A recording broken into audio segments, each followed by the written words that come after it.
जवाहरलाल नेहरू, भारत के प्रथम प्रधानमंत्री 1889-1964। जवाहरलाल नेहरू, नवंबर 14, 1889, मई 27, 1964, भारत के प्रथम प्रधानमंत्री थे और स्वतंत्रता के पूर्व और पश्चात की भारतीय राजनीति में केंद्रीय व्यक्तित्व थे। महात्मा गांधी के संरक्षण में वे भारतीय स्वतंत्रता आंदोलन के सर्वोच्च नेता के रूप में उभरे और उन्होंने 1947 में भारत के एक स्वतंत्र राष्ट्र के रूप में स्थापना से लेकर 1964 तक अपने निधन तक भारत का शासन किया। वे आधुनिक भारतीय राष्ट्र राज्य, एक संप्रभु, समाजवादी, धर्मनिरपेक्ष और लोकतांत्रिक गणतंत्र के वास्तुकार माने जाते हैं। कश्मीरी पंडित समुदाय के साथ उनके मूल की वजह से वे पंडित नेहरू भी बुलाए जाते थे, जबकि भारतीय बच्चे उन्हें चाचा नेहरू के रूप में जानते हैं। सामान्य तथ्य पंडित जवाहरलाल नेहरू, राजा, स्वतंत्र भारत के प्रथम प्रधानमंत्री का पद संभालने के लिए कांग्रेस द्वारा नेहरू निर्वाचित हुए। यद्यपि नेतृत्व का प्रश्न बहुत पहले 1941 में ही सुलझ चुका था, जब गांधीजी ने नेहरू को उनके राजनीतिक वारिस और उत्तराधिकारी के रूप में अभिस्वीकार किया। प्रधानमंत्री के रूप में वे भारत के सपने को साकार करने के लिए चल पड़े। भारत का संविधान 1950 में अधिनियमित हुआ, जिसके बाद उन्होंने आर्थिक, सामाजिक और राजनीतिक सुधारों के एक महत्वाकांक्षी योजना की शुरुआत की। मुख्यतः एक बहुवचनी, बहुदलीय लोकतंत्र को पोषित करते हुए उन्होंने भारत के एक उपनिवेश से गणराज्य में परिवर्तन होने का पर्यवेक्षण किया। विदेश नीति में भारत को दक्षिण एशिया में एक क्षेत्रीय नायक के रूप में प्रदर्शित कर निरपेक्ष आंदोलन में एक अग्रणी भूमिका निभाई। नेहरू के नेतृत्व में कांग्रेस राष्ट्रीय और राज्य स्तरीय चुनावों में प्रभुत्व दिखाते हुए और 1951, 1957 और 1962 के लगातार चुनाव जीतते हुए एक सर्वग्रहण पार्टी के रूप में उभरी। उनके अंतिम वर्षों में राजनीतिक संकटों और 1962 के चीनी भारत युद्ध के बाद भी वे भारत में लोगों के बीच लोकप्रिय बने रहे। भारत में उनका जन्मदिन बाल दिवस के रूप में मनाया जाता है। जवाहरलाल नेहरू का जन्म 14 नवंबर 1889 को ब्रिटिश भारत में इलाहाबाद में हुआ। उनके पिता मोतीलाल नेहरू 1861-1931 एक धनी बैरिस्टर जो कश्मीरी पंडित थे। मोतीलाल नेहरू सारस्वत कौल ब्राह्मण समुदाय से थे। स्वतंत्रता संग्राम के दौरान भारतीय राष्ट्रीय कांग्रेस के 2 बार अध्यक्ष चुने गए। उनकी माता स्वरूपरानी थुसु 1868-1938 जो लाहौर में बसे एक सुपरिचित कश्मीरी ब्राह्मण परिवार से थी। मोतीलाल की दूसरी पत्नी थी, वह पहली पत्नी की प्रसव के दौरान मृत्यु हो गई थी। जवाहरलाल 3 बच्चों में से सबसे बड़े थे, जिनमें बाकी 2 लड़कियां थीं। बड़ी बहन विजयालक्ष्मी बाद में संयुक्त राष्ट्र महासभा की पहली महिला अध्यक्ष बनी। सबसे छोटी बहन कृष्णा हठी सिंह एक उल्लेखनीय लेखिका बनी और उन्होंने अपने परिवारजनों से संबंधित कई पुस्तकें लिखीं। जवाहरलाल नेहरू ने दुनिया के कुछ बेहतरीन स्कूलों और विश्वविद्यालयों में शिक्षा प्राप्त की थी। उन्होंने अपनी स्कूली शिक्षा हैरो से और कॉलेज की शिक्षा ट्रिनिटी कॉलेज, कैम्ब्रिज, लंदन से पूरी की थी। इसके बाद उन्होंने अपनी लॉ की डिग्री कैम्ब्रिज विश्वविद्यालय से पूरी की। इंग्लैंड में उन्होंने 7 साल व्यतीत किए, जिसमें वहां के फैबियन समाजवाद और आयरिश राष्ट्रवाद के लिए एक तर्कसंगत दृष्टिकोण विकसित किया। जवाहरलाल नेहरू 1912 में भारत लौटे और वकालत शुरू की। 1916 में उनकी शादी कमला नेहरू से हुई। 1917 में Jawaharlal Nehru home rule league में शामिल हो गए। राजनीति में उनकी असली दीक्षा 2 साल बाद 1919 में हुई, जब वे महात्मा गांधी के संपर्क में आए। उस समय महात्मा गांधी ने रॉलेट अधिनियम के खिलाफ एक अभियान शुरू किया था। नेहरू महात्मा गांधी के सक्रिय लेकिन शांतिपूर्ण, सविनय अवज्ञा आंदोलन के प्रति खासे आकर्षित हुए। नेहरू ने महात्मा गांधी के उपदेशों के अनुसार अपने परिवार को भी ढाल लिया। जवाहरलाल और मोतीलाल नेहरू ने पश्चिमी कपड़ों और महंगी संपत्ति का त्याग कर दिया। वे अब एक खादी कुर्ता और गांधी टोपी पहनने लगे। जवाहरलाल नेहरू ने 1920-1922 में असहयोग आंदोलन में सक्रिय हिस्सा लिया और इस दौरान पहली बार गिरफ्तार किए गए। कुछ महीनों के बाद उन्हें रिहा कर दिया गया। जवाहरलाल नेहरू 1924 में इलाहाबाद नगर निगम के अध्यक्ष चुने गए और उन्होंने शहर के मुख्य कार्यकारी अधिकारी के रूप में 2 वर्ष तक सेवा की। 1926 में उन्होंने ब्रिटिश अधिकारियों से सहयोग की कमी का हवाला देकर त्यागपत्र दे दिया। 1926 से 1928 तक जवाहरलाल नेहरू ने अखिल भारतीय कांग्रेस समिति के महासचिव के रूप में सेवा की। 1928-1929 में कांग्रेस के वार्षिक सत्र का आयोजन मोतीलाल नेहरू की अध्यक्षता में किया गया।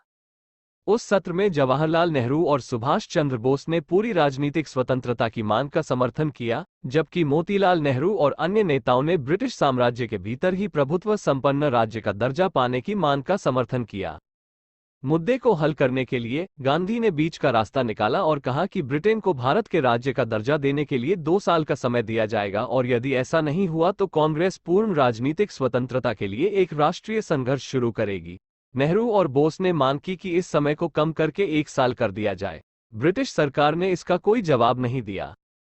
दिसंबर 1929 में कांग्रेस का वार्षिक अधिवेशन लाहौर में आयोजित किया गया, जिसमें जवाहरलाल नेहरू कांग्रेस पार्टी के अध्यक्ष चुने गए। इसी सत्र के दौरान एक प्रस्ताव भी पारित किया गया जिसमें पूर्ण स्वराज्य की मांग की गई। 26 जनवरी 1930 को लाहौर में जवाहरलाल नेहरू ने स्वतंत्र भारत का झंडा फहराया। गांधी जी ने भी 1930 में सविनय अवज्ञा आंदोलन का आह्वान किया। आंदोलन खासा सफल रहा और इसने ब्रिटिश सरकार को प्रमुख राजनीतिक सुधारों की आवश्यकता को स्वीकार करने के लिए विवश कर दिया। जब ब्रिटिश सरकार ने भारत अधिनियम 1935 प्रख्यापित किया तब कांग्रेस पार्टी ने चुनाव लड़ने का फैसला किया। नेहरू चुनाव के बाहर रहे लेकिन जोरों के साथ पार्टी के लिए राष्ट्रव्यापी अभियान चलाया। कांग्रेस ने लगभग हर प्रांत में सरकारों का गठन किया और केंद्रीय असेंबली में सबसे ज्यादा सीटों पर जीत हासिल की। नेहरू कांग्रेस के अध्यक्ष पद के लिए 1936 और 1937 में चुने गए थे। उन्हें 1942 में भारत छोड़ो आंदोलन के दौरान गिरफ्तार भी किया गया और 1945 में छोड़ दिया गया। 1947 में भारत और पाकिस्तान की आज़ादी के समय उन्होंने ब्रिटिश सरकार के साथ हुई वार्ताओं में महत्वपूर्ण भागीदारी की। भारत के प्रथम प्रधानमंत्री सन 1947 में भारत को आज़ादी मिलने पर जब भावी प्रधानमंत्री के लिए कांग्रेस में मतदान हुआ तो सरदार पटेल को सर्वाधिक मत मिले। उसके बाद सर्वाधिक मत आचार्य कृपलानी को मिले थे, किंतु गांधी जी के कहने पर सरदार पटेल और आचार्य कृपलानी ने अपना नाम वापस ले लिया और जवाहरलाल नेहरू को प्रधानमंत्री बनाया गया। 1947 में वे स्वतंत्र भारत के पहले प्रधानमंत्री बने। अंग्रेजों ने करीब 500 देशी रजवाड़ों को एक साथ स्वतंत्र किया था और उस समय सबसे बड़ी चुनौती थी उन्हें एक झंडे के नीचे लाना। उन्होंने भारत के पुनर्गठन के रास्ते में उभरी हर चुनौती का समझदारी पूर्वक सामना किया। जवाहरलाल नेहरू ने आधुनिक भारत के निर्माण में महत्वपूर्ण भूमिका अदा की। उन्होंने योजना आयोग का गठन किया, विज्ञान और प्रौद्योगिकी के विकास को प्रोत्साहित किया और 3 लगातार पंचवर्षीय योजनाओं का शुभारंभ किया। उनकी नीतियों के कारण देश में कृषि और उद्योग का एक नया युग शुरू हुआ। नेहरू ने भारत की विदेश नीति के विकास में एक प्रमुख भूमिका निभाई। जवाहरलाल नेहरू ने जोसेफ बरोअस टिटो और अब्दुल गमाल नासिर के साथ मिलकर एशिया और अफ्रीका में उपनिवेशवाद के खात्मे के लिए एक गुट निरपेक्ष आंदोलन की रचना की। वह कोरियाई युद्ध का अंत करने, स्वेज नहर विवाद सुलझाने और कांगो समझौते को मूर्त रूप देने जैसे अन्य अंतर्राष्ट्रीय समस्याओं के समाधान में मध्यस्थ की भूमिका में रहे। पश्चिम बर्लिन, ऑस्ट्रिया और लाओस के जैसे कई अन्य विस्फोटक मुद्दों के समाधान में पर्दे के पीछे रहकर भी उनका महत्वपूर्ण योगदान रहा। उन्हें वर्ष 1955 में भारत रत्न से सम्मानित किया गया। लेकिन नेहरू पाकिस्तान और चीन के साथ भारत के संबंधों में सुधार नहीं कर पाए। पाकिस्तान के साथ एक समझौते तक पहुंचने में कश्मीर मुद्दा और चीन के साथ मित्रता में सीमा विवाद रास्ते के पत्थर साबित हुए। नेहरू ने चीन की तरफ मित्रता का हाथ भी बढ़ाया, लेकिन 1962 में चीन ने धोखे से आक्रमण कर दिया। नेहरू के लिए यह एक बड़ा झटका था। 27 मई 1964 को जवाहरलाल नेहरू को दिल का दौरा पड़ा, जिसमें उनकी मृत्यु हो गई। लेखन कार्य एवं प्रकाशन समस्त राजनीतिक विवादों से दूर नेहरू जी निस्संदेह एक उत्तम लेखक थे। राजनीतिक क्षेत्र में लोकमान्य तिलक के बाद जमकर लिखने वाले नेताओं में वे अलग से पहचाने जाते हैं। दोनों के क्षेत्र अलग हैं, परंतु दोनों के लेखन में सुसंबद्धता पर्याप्त मात्रा में विद्यमान है। नेहरू जी स्वभाव से ही स्वाध्यायी थे। उन्होंने महान ग्रंथों का अध्ययन किया था। सभी राजनैतिक उत्तेजनाओं के बावजूद वे स्वाध्याय के लिए रोज ही समय निकाल लिया करते थे। परिणामस्वरूप उनके द्वारा रचित पुस्तकें भी एक अध्ययन पुष्ट व्यक्ति की रचना होने की सहज प्रतीति कराती है। नेहरू जी ने व्यवस्थित रूप से अनेक पुस्तकों की रचना की है। राजनीतिक जीवन के व्यस्ततम संघर्षपूर्ण दिनों में लेखन हेतु समय के नितांत अभाव का हल उन्होंने यह निकाला कि जेल के लंबे नीरस दिनों को सर्जनात्मक बना लिया जाए। इसलिए उनकी अधिकांश पुस्तकें जेल में ही लिखी गई हैं। उनके लेखन में एक साहित्यकार के भावप्रवण तथा एक इतिहासकार के खोजी हृदय का मिला जुला रूप सामने आया है। इंदिरा गांधी को काल्पनिक पत्र लिखने के बहाने उन्होंने विश्व इतिहास का अध्याय दर अध्याय लिख डाला। ये पत्र वास्तव में कभी भेजे नहीं गए, परंतु इससे विश्व इतिहास की झलक जैसा सहज संप्रेष्य तथा सुसंबद्ध ग्रंथ सहज ही तैयार हो गया। भारत की खोज, डिस्कवरी ऑफ इंडिया, ने लोकप्रियता के अलग प्रतिमान रचे हैं, जिस पर आधारित भारत एक खोज नाम से एक उत्तम धारावाहिक का निर्माण भी हुआ है। उनकी आत्मकथा मेरी कहानी, एन ऑटोबायोग्राफी, के बारे में सुप्रसिद्ध मनीषी सर्वपल्ली राधाकृष्णन का मानना है कि उनकी आत्मकथा, जिसमें आत्मकरुणा या नैतिक श्रेष्ठता को जरा भी प्रमाणित करने की चेष्टा किए बिना उनके जीवन और संघर्ष की कहानी वर्णित की गई है, जो हमारे युग की सबसे अधिक उल्लेखनीय पुस्तकों में से एक है। इन पुस्तकों के अतिरिक्त नेहरू जी ने अगणित व्याख्यान दिए, लेख लिखे तथा पत्र लिखे। इनके प्रकाशन हेतु जवाहरलाल नेहरू स्मारक निधि ने एक ग्रंथ माला के प्रकाशन का निश्चय किया। इसमें सरकारी चिट्ठियों, विज्ञप्तियों आदि को छोड़कर स्थायी महत्व की सामग्रियों को चुनकर प्रकाशित किया गया। जवाहरलाल नेहरू वाङ्मय नामक इस ग्रंथ माला का प्रकाशन अंग्रेजी में 15 खंडों में हुआ तथा हिंदी में सस्ता साहित्य मंडल ने इसे 11 खंडों में प्रकाशित किया है।